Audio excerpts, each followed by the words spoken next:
సచ్చిదానంద సద్గురు సాయినాథ్ మహారాజ్ కి జై. శ్రీ సాయి సచరిత 737వ పేజీలోని 65వ ఓవి నుంచి ఈరోజు చదువుతున్నాము. సాయి చరిత్రలో అద్భుతమైన ఒక ఓవి ఇది. భగవద్గీతకు సంబంధించిన శ్లోకం కూడా ఇక్కడ మూల శ్లోకం చదువుకోబోతున్నాము.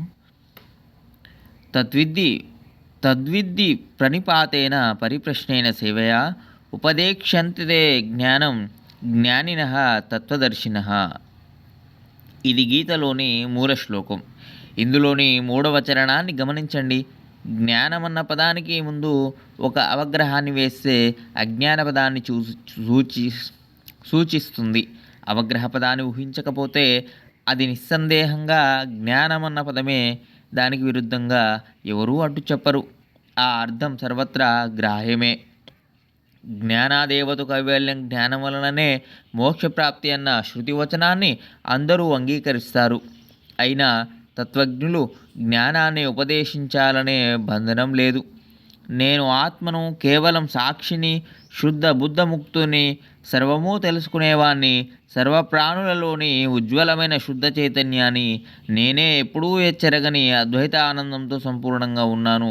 కానీ నేను అజ్ఞానం కాను, అజ్ఞానముతో చేసే పనిని కూడా కాను. అయామాత్మ బ్రహ్మ, నేను ఆత్మను, ప్రజ్ఞానం ఆనందం, జ్ఞానమే ఆనందం అన్న ఆ నిధిని నేనే. అహం బ్రహ్మస్మి అన్న ఈ మహావాక్యాన్ని నిత్యం స్మరణయందు ఉంచటం, ఇదే శుద్ధ విద్య. నేను పాపిని, అభాగ్యుణ్ణి, దురదృష్టవంతుణ్ణి అనుకోవడం అవిద్య, అంటే అజ్ఞానం. విద్య, అవిద్య ఈ రెండు మాయ యొక్క పురాతన శక్తులు. మొదటిదైన అజ్ఞానం వలన బంధనం ఏర్పడితే, రెండవదైన జ్ఞానం వలన బంధ విముక్తి. ఇవి జీవునికి అనాది నుండి ఉన్నవి. నామరూపాలతో ఉన్న ఈ దృశ్య జగత్తంతా మాయా సంభ్రమం. ఈ మాయను నిర్వచించడం పరమ కష్టం. దీనిని దాటడం మరీ కఠినం.